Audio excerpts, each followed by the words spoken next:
technologique. Ce premier Kirchentag, après la chute du mur de Berlin et de l'Allemagne réunifiée, avait pour thème « L'Esprit de Dieu libère pour la vie. Son feu renouvelle l'espérance ».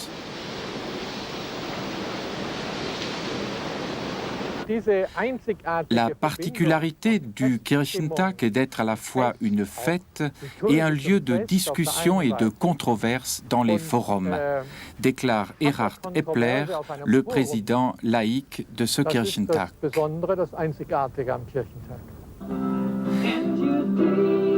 60% des participants ont moins de 30 ans.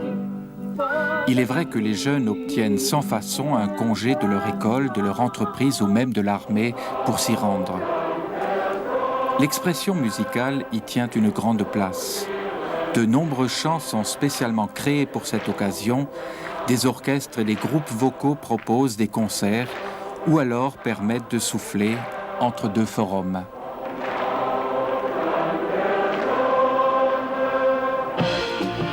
Mais on chante aussi sur les places, dans les rues et jusque dans le métro. Toute une région est gagnée par l'atmosphère du Kirchentag. Là où 2 ou 3 participants se retrouvent, ils chantent.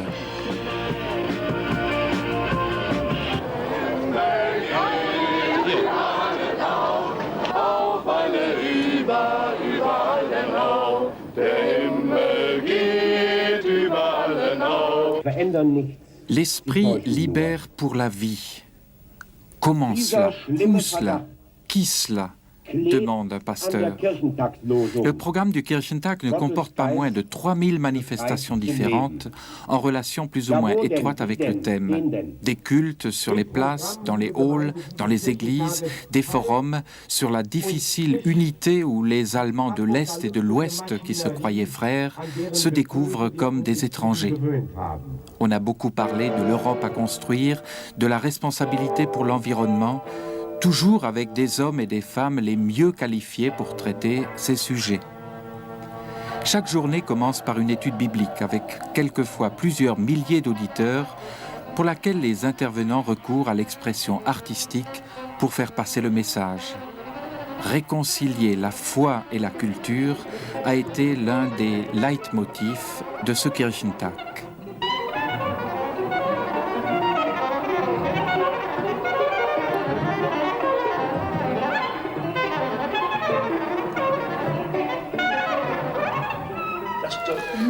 On est assez surpris de voir et d'entendre les hommes politiques de tous bords, comme le président du Land de Rhénanie du Nord et de Westphalie, présenter non pas ses idées politiques, mais une étude biblique, d'ailleurs très suivie.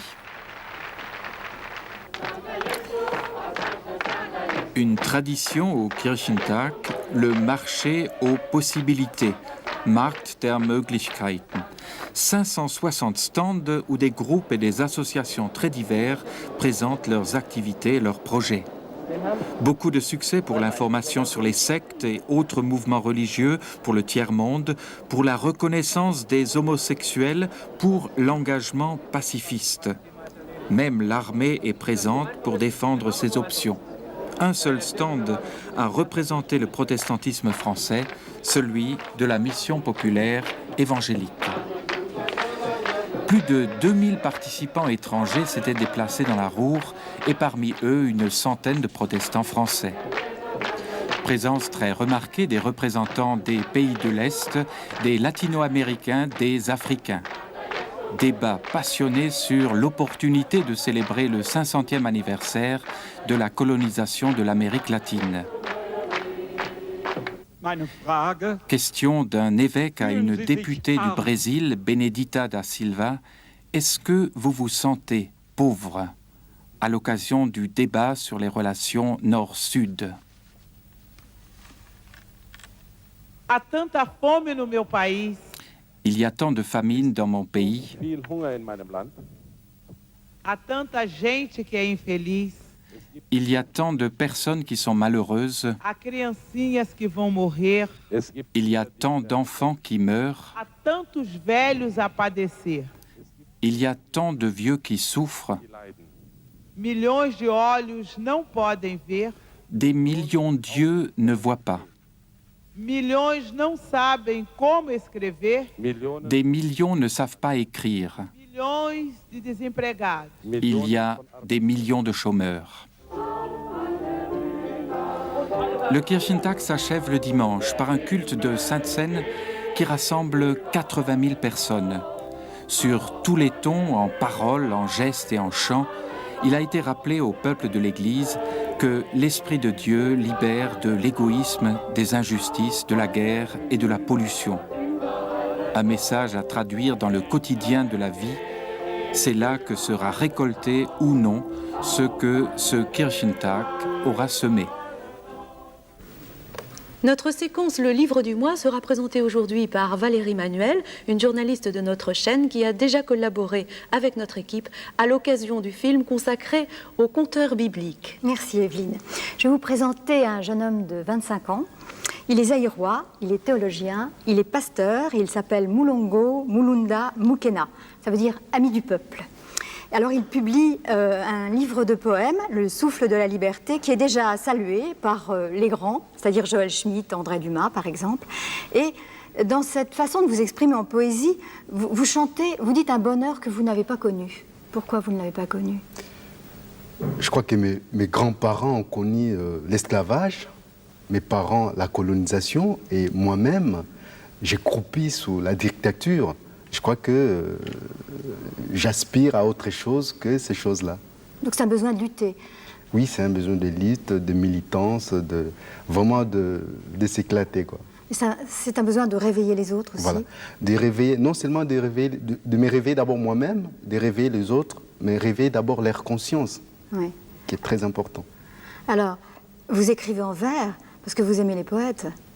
Oui, parce que je crois que la poésie est le seul moyen d'expression qui porte en elle une essence, un grain de vérité humaine qui peut germer. Quels sont vos poètes préférés?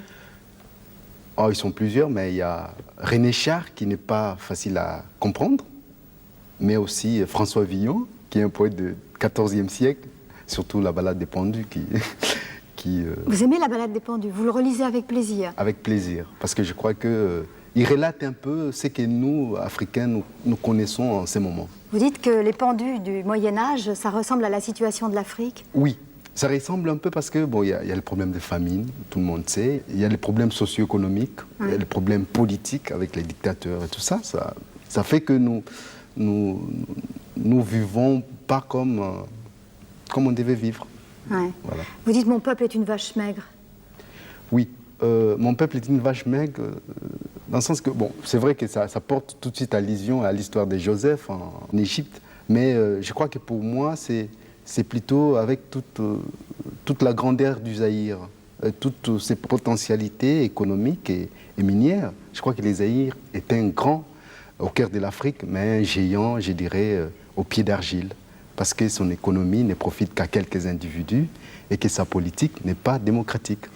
Bien, merci Mulongo, parce que vous écrivez aussi de très beaux poèmes d'amour et vous chantez aussi la joie de l'Afrique et vous parlez aussi des difficultés, par exemple Soweto, où vous dites l'homme a honte de son humanité.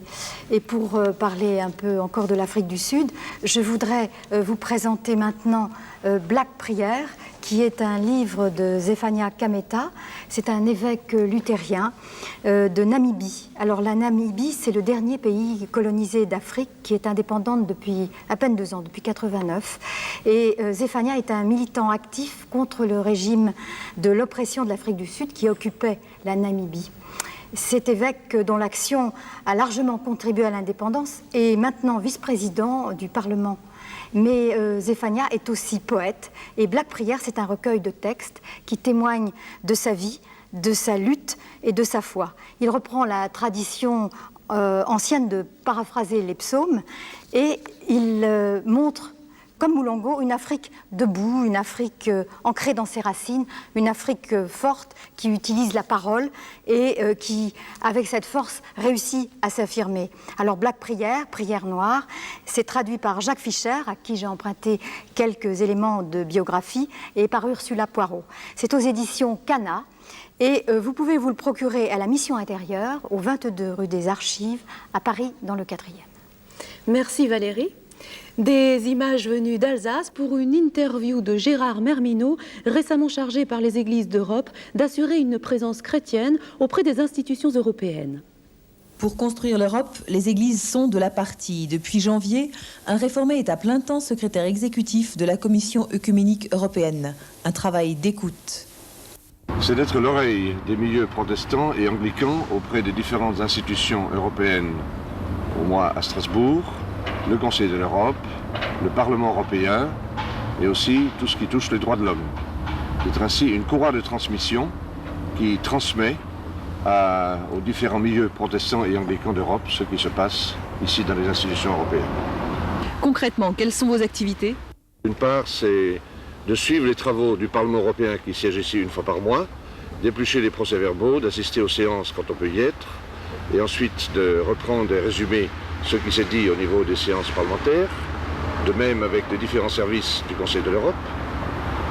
Deuxièmement, nous sommes constamment sollicités ici, à travers le petit secrétariat que nous avons à Strasbourg, par des tas de gens, des groupes de la base qui demandent, venant de différents pays, comment ils peuvent eux-mêmes être sensibilisés à l'Europe. On essaye de les aider, aussi avec des documents.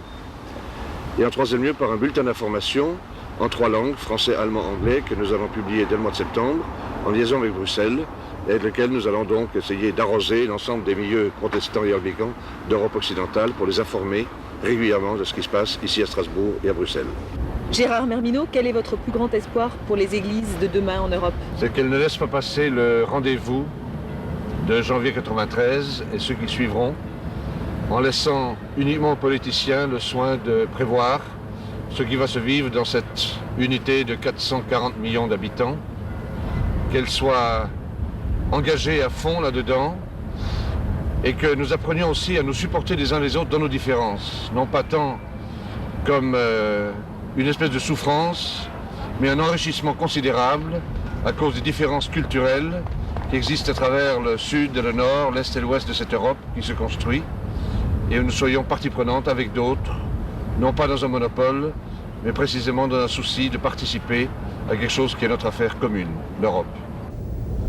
Toujours à la découverte des protestants d'ailleurs, l'équipe de Présence protestante vous propose le second volet du reportage qu'elle a récemment réalisé en Haïti. Les 2 derniers volets de ce reportage vous seront présentés à la rentrée. Aujourd'hui, Évangile et Vaudou. La culture haïtienne est née dans la lutte contre l'esclavage. En Haïti, le vaudou, s'inspirant du christianisme, s'affirma comme résistance à l'évangélisation. Très répandu dans le peuple et les campagnes, Haïti compte 70% de vaudouisants. Pourtant, les 2 tiers de la population se reconnaissent dans le catholicisme et 1 tiers dans le protestantisme.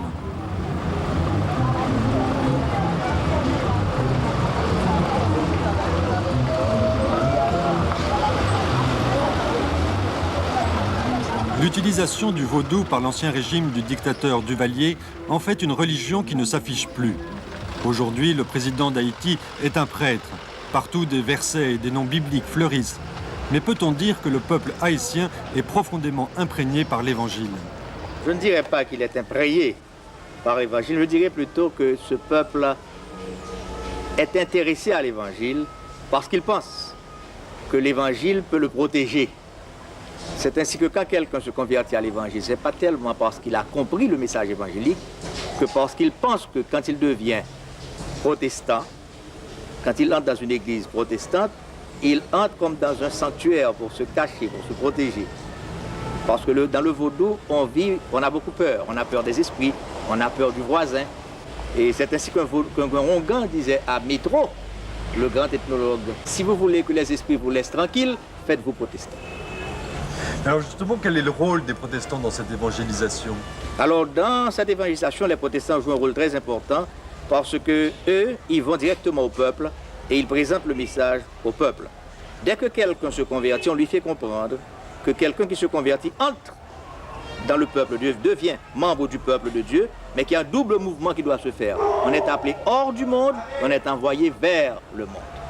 Et c'est ainsi donc qu'il sait qu'il est un témoin de l'Évangile et qu'il doit témoigner de sa foi partout où il se trouve. Quand il achète une camionnette, sur son tap-tap, il doit écrire quelque chose qui constitue un message. Il veut transmettre par sa camionnette un message à tous ceux qui utilisent cette camionnette ou qui voient passer cette camionnette.